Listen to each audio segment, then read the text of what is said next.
अपने अथक प्रयास और विश्वास से 1 करोड़ से भी ज्यादा लोगों को जीवन दान देने वाले गढ़चिरौली की जीवन रेखाएं एक बनते और बढ़ते भारत की पहचान डॉक्टर रानी बंग और डॉक्टर अभय बंग का स्वागत किया जाए।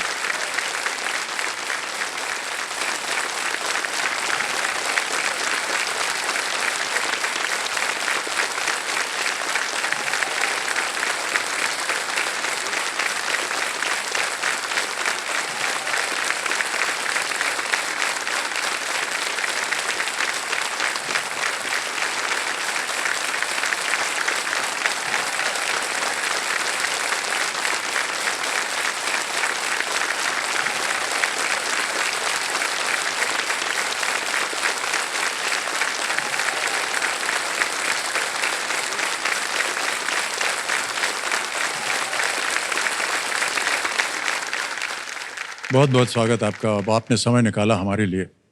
ये बहुत ही मार्मिक दृश्य था जो अभी हमने देखा वीडियो में। अब गढ़चिरौली की जो स्वास्थ्य स्थिति है वो कैसी है? जब गए तब तो हालत बहुत ख़राब थी।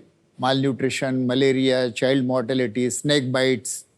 आज 35 साल के हमारे काम के बाद एक मिसाल के तौर पे सिर्फ लेता हूँ, जब गए तब 1 लाख जनसंख्या में हमने इन्फेंट मोर्टेलिटी रेट गिना, वो 121 था। इसका मतलब 1000 बच्चे पैदा हुए तो 121 एक साल में ही मर जाते थे। जो भी कुछ हमने वहाँ कोशिश की, नए तरीके डेवलप किए, उससे अब वो 22 पर आ गया है।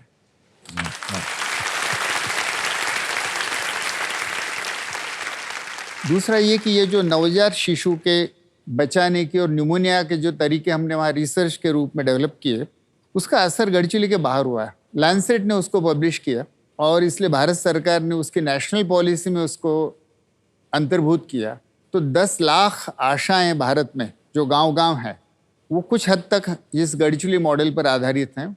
उनको ट्रेनिंग देने की व्यवस्था की, तो आज भारत के 1.5 करोड़ बच्चों को हर साल ये सेवा मिलती है आशाओं के द्वारा। वाह, वाह।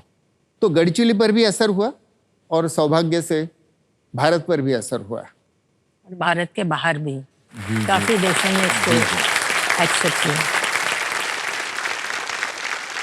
तो अचानक कैसे लगा आपको कि यहीं पर आपको जानना है, और कैसे आपके मन में आया कि हमको ये काम शुरू करना होगा और यहाँ पर बहुत बीमारियां हैं जिनका इलाज होना चाहिए? कैसे आपने ये सब पता किया? ये अचानक तो नहीं हुआ। मेरे पिताजी इकोनॉमिक्स के गोल्ड मेडलिस्ट प्रोफेसर थे, अमेरिका जाने वाले थे। गांधी जी को मिलने गए आशीर्वाद लेने। गांधी जी ने कहा अर्थशास्त्र सीखना है तो अमेरिका के बजाय भारत के देहातों में जाओ। वहीं उन्होंने अपने एडमिशन पेपर फाड़ दिए और देहात में जाके रहे। वो वहाँ थे तब मेरा जन्म हुआ। तो ऐसा कहिए कि ये संस्कार से मिला है, बचपन से मिला है। इसलिए मैं डॉक्टर बनने के लिए ही इसलिए गया कि भारत के देहातों में स्वास्थ्य सुधारना है।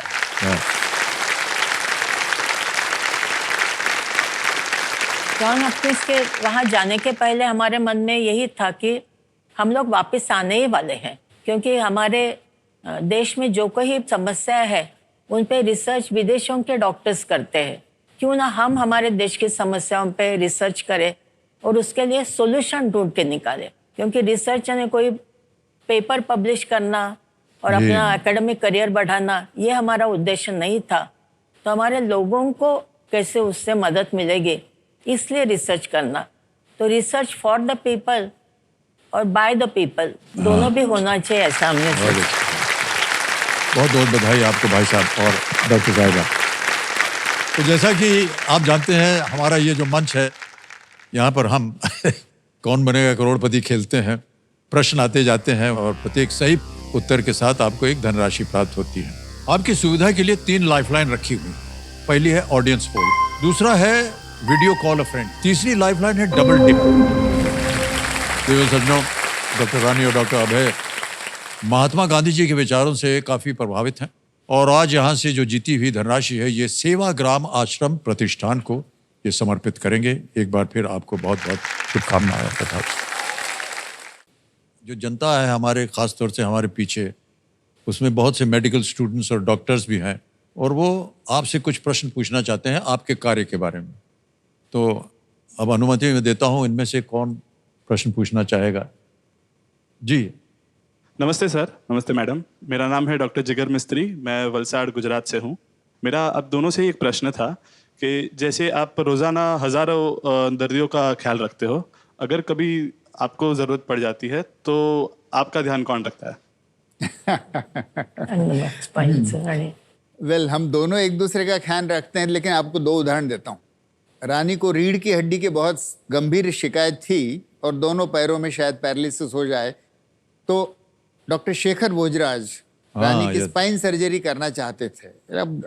लेकिन रानी को देखते उन्होंने कहा कि मैं बम्बई में करूँगा स्पाइन सर्जरी। तो रानी ने अगर ये कहा कि अगर आदिवासियों की सर्जरी आप यहाँ करते हैं तो मेरी भी सर्जरी यहीं करिए, नहीं तो किस मुंह से हम आदिवासियों को कहेंगे कि जंगल में स्पाइन सर्जरी है। तो रानी की सर्जरी डॉक्टर शेखर भोजराज और उनकी टीम ने वहीं पे की। उसी जंगल में रह के काम करते हुए मुझे 39 साल की उम्र में पहला हार्ट अटैक आया, लेकिन उस समय मुझे रानी ने इमरजेंसी में नागपुर ले गए, आईसीयू ले गया, बाकी बच गया तो अगले 30 साल काम कर सक रहा हूँ। तो एक दूसरे की केयर लेनी पड़ती है। Anybody else that wants to ask? जी। नमस्ते सर, नमस्ते मैम। सर, हम सब जानते हैं कि आपने एक बहुत नामचीन इंस्टीट्यूट जॉन हॉपकिंस से आपने अपना मास्टर्स किया। सर, आप चाहते तो बहुत ऐशो आराम से ज़िंदगी गुजार सकते थे, लेकिन वो क्या चीज़ है जो आपको मोटिवेट किया और आप इधर आ गए, सबकी सेवा में जुट गए? जिंदगी में कोई मकसद चाहिए, पर्पस चाहिए। उसके बगैर ऐशो आराम में तो कोई बहुत दम नहीं है। तो हम पर्पस की खोज में थे जिससे जिंदगी सार्थक हो जाए। अब डॉक्टर बन ही गए थे तो सार्थकता कहाँ थी? जहाँ जरूरत है वहाँ सार्थकता थी। तो ऐशो आराम तो तात्कालिक होता है ना। एक आइसक्रीम मैंने और आपने खा लिया, दो मिनट अच्छा लगता है, फिर आगे क्या होता है? और चाहिए, इच्छा पैदा होती है। उसके बजाय तो इसलिए ये सार्थकता की खोज है जो हमको गढ़चिरौली ले गई और वहाँ पे अभी भी सस्टेन करती है।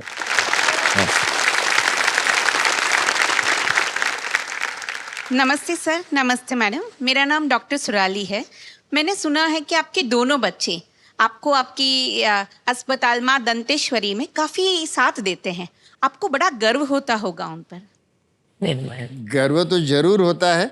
जब हम गढ़चिरौली गए, छोटा लड़का अमृत जो था वो 6 माह का था। जब उसके स्कूल में जाने की समय आया तो उसने विद्रोह कर दिया, तो उसका हमने होम स्कूलिंग किया। बाद में वो भी इंजीनियर बना, यूएस में पढ़ा। अमृत और उसकी पत्नी साइकेट्रिस्ट है। तो अमृत जो है वो एक निर्माण नाम का हमारा युवाओं के लिए कार्यक्रम है। भारत के युवाओं को सामाजिक वास्तविकता से वाकिफ कराता है और फिर मेरे जीवन की सार्थकता किस चीज़ में है ये खोजने में मदद करता है। तो यस, हम दोनों बच्चे हमारे साथ वहीं काम कर रहे हैं, गढ़चिरौली के लिए समर्पित है। इसका तो हमको बहुत अभिमान है। अब खेल की ओर आते हैं फिर से एक बार। अमिताभ जी, आप कुछ थोड़ा सा ब्रेक, थोड़ा शाल ब्रेक है? इनको ठंड लग रही है, थोड़ा शाल दें। हाँ, ये शॉल। Thank you. और कुछ वैसे माइक पिक कर। ठीक, हाँ, थैंक यू। आएगा आपके सामने 13वां प्रश्न। इसका मूल्य है 25 लाख रुपए। 13वां प्रश्न 25 लाख रुपए स्क्रीन के ऊपर ये रहा।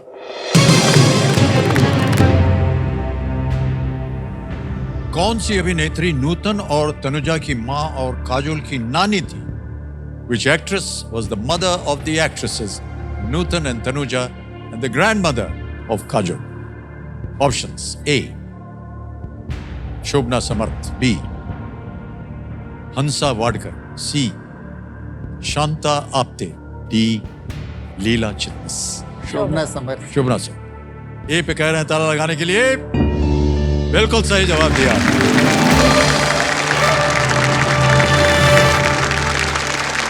शोभना समर्थ 30 और 40 के दशक की एक प्रमुख अभिनेत्री। उनकी मां रतनबाई और उनकी बहन नलिनी जयवंत भी फिल्मों में काम करती।